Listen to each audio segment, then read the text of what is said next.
Hey guys, this is Daniel Bryant. Today we're working inside of Adobe After Effects and we're going to work with green screen. So I basically got 5 green screen tips to get you started, and let's go ahead and get started here. So the very first tip I want to give you with working with green screen and to get you started is to do your best to light the green screen evenly.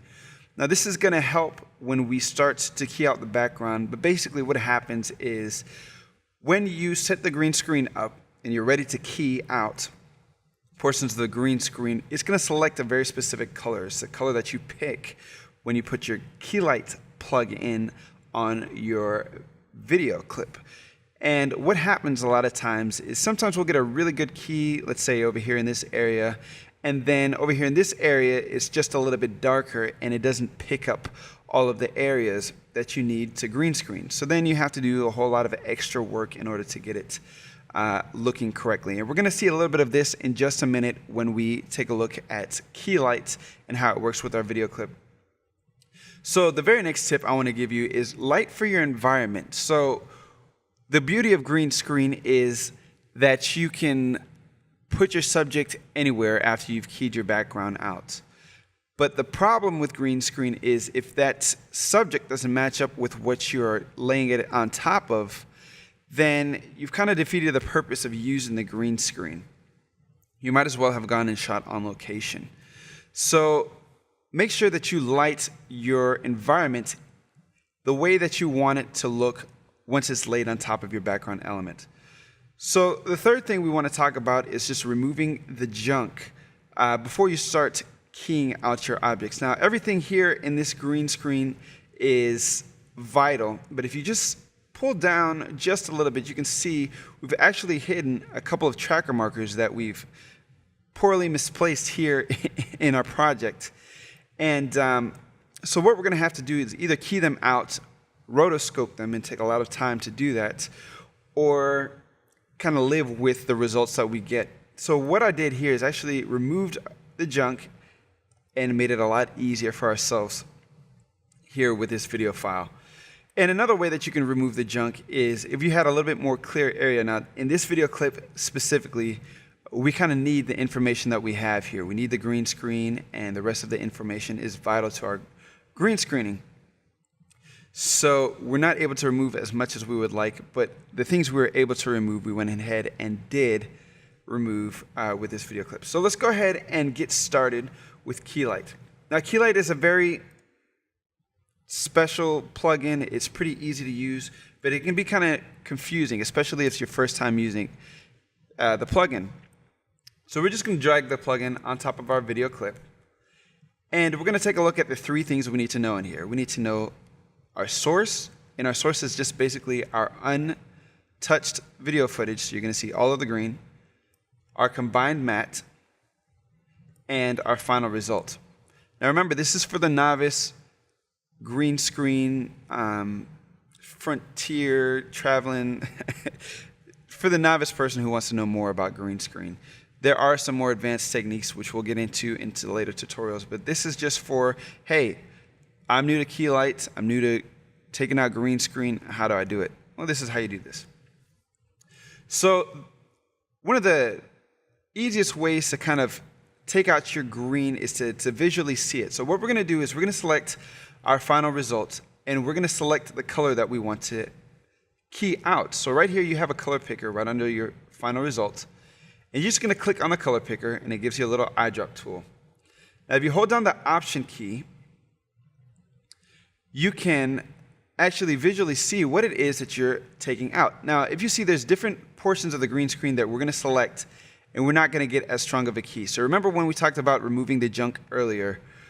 Well, this is kind of where you're going to see it, because as you travel throughout the green screen, you select areas that aren't as strong in other areas of our video clip that are strong in that area where you're selecting at that point in time. So for example, if we're to select over here, kind of inside of this matte, we've got a good start here, but you can see we're removing a lot of the information we need from the ribbon that we have in the video clip. Now we don't want to do that, so maybe it's a little bit better that we select different portions of the green screen or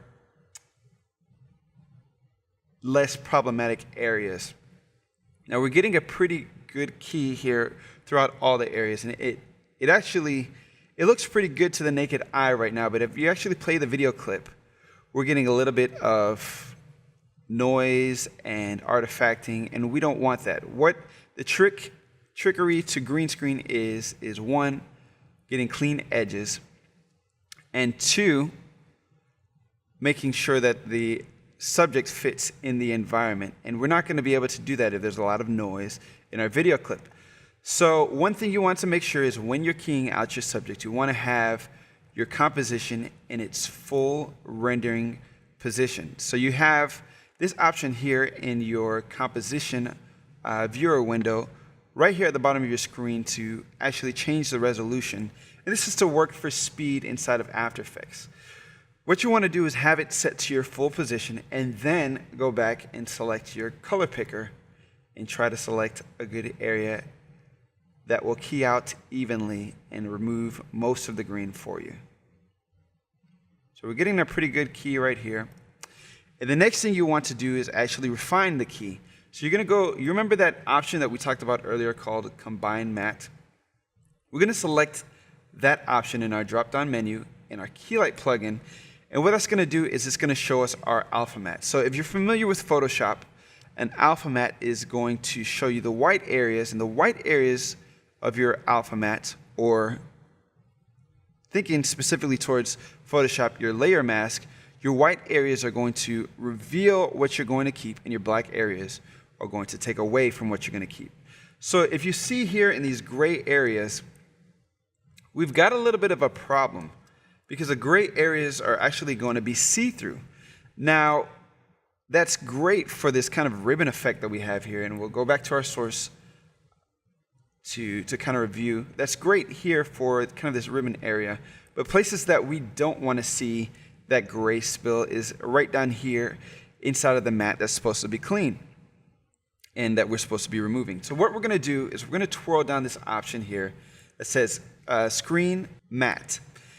And you see we have options here to clip black. And what that's going to do is basically push your black areas up a little bit. It's going to kind of crush them a little bit so that you start to remove those gray areas.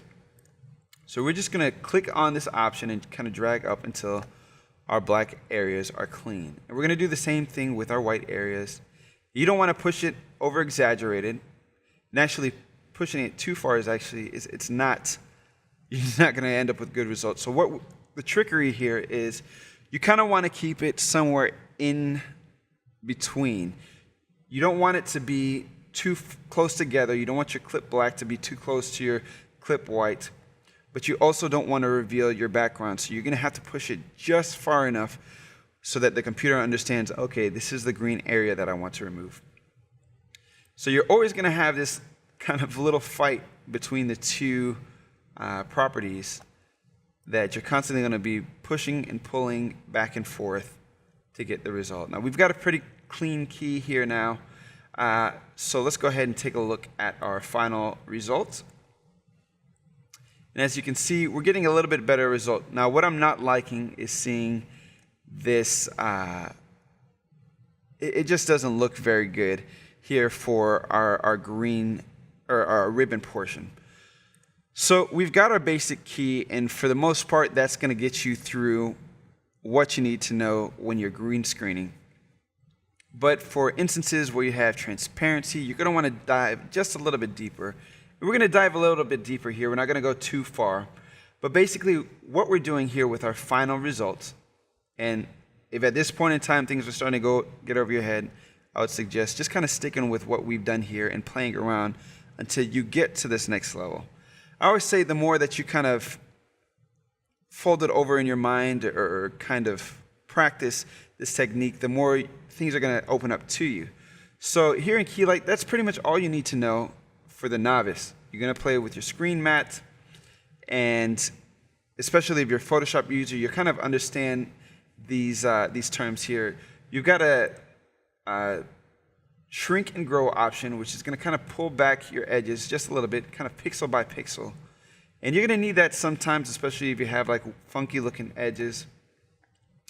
And You also have screen softness, which is going to allow you to kind of soften out your edges, especially in areas where you're going into shallow depths of field. But for the most part, what you want to do is you want to make sure that your edges look the same after you've keyed them as they do before you have keyed them. So for example, here we go back to source. We're going to take a look at final result, and we're pretty close. We could probably back up just a little bit here on our shrink and grow, and maybe take down the softness just a little bit. And I think that's a little bit closer to what we want. And we're actually looking very good there. But now getting into the nitty-gritty, we're going to talk about just a few more things here with green screen. And this is all under our fourth tip, and we're going to go to the very last tip here at the end. It's all going to tie together. I promise you here it's going to make sense. But so with your final result, what After Effects is going to do is it's going to try to fix things up for you here inside of the Keylight program, which is fine and dandy, and it works in most situations. As you can see, for example, the wood portions and the ground portions are looking pretty good. But what we need to watch out for is this portion right here, the transparent portion. So our next level, or our next step, is actually choosing another result that we call intermediate result. And what that's going to do is leave those green areas in for us, and it's going to allow us to kind of color correct or remove those green screen areas with a more advanced technique, which is what we are going to use here in this portion. So as you can see, we're getting a little bit more information here. I can probably lay back just a little bit on our clip white and maybe on our clip black just a little bit to kind of get more information there.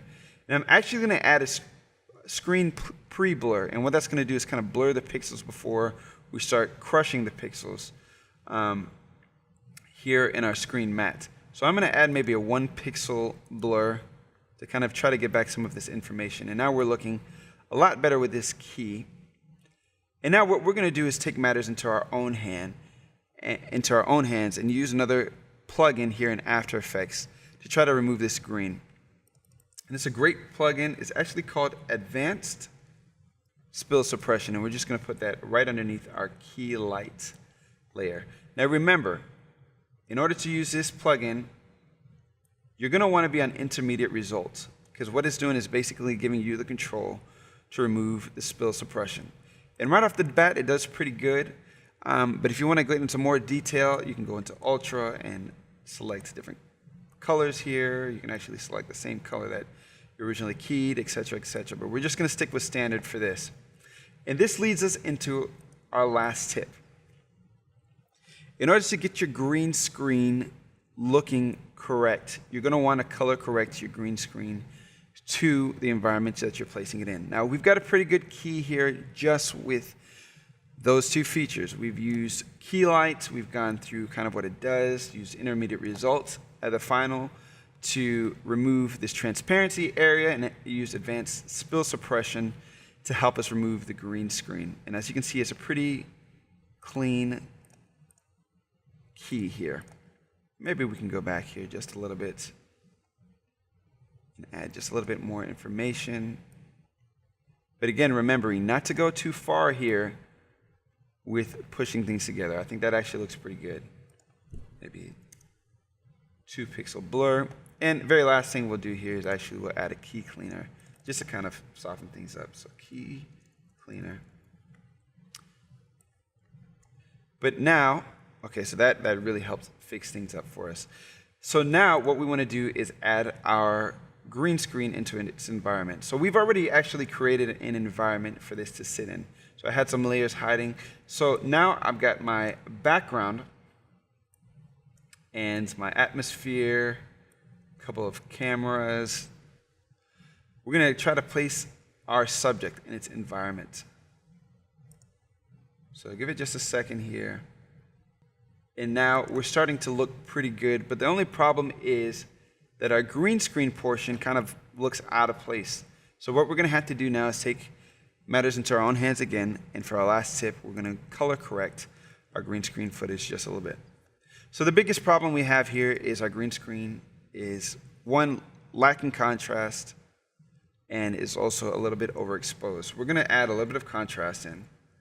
And just very plain and simply, without getting into curves and levels and such, we're just going to add contrast with the brightness and contrast plugin until we see something that works for us.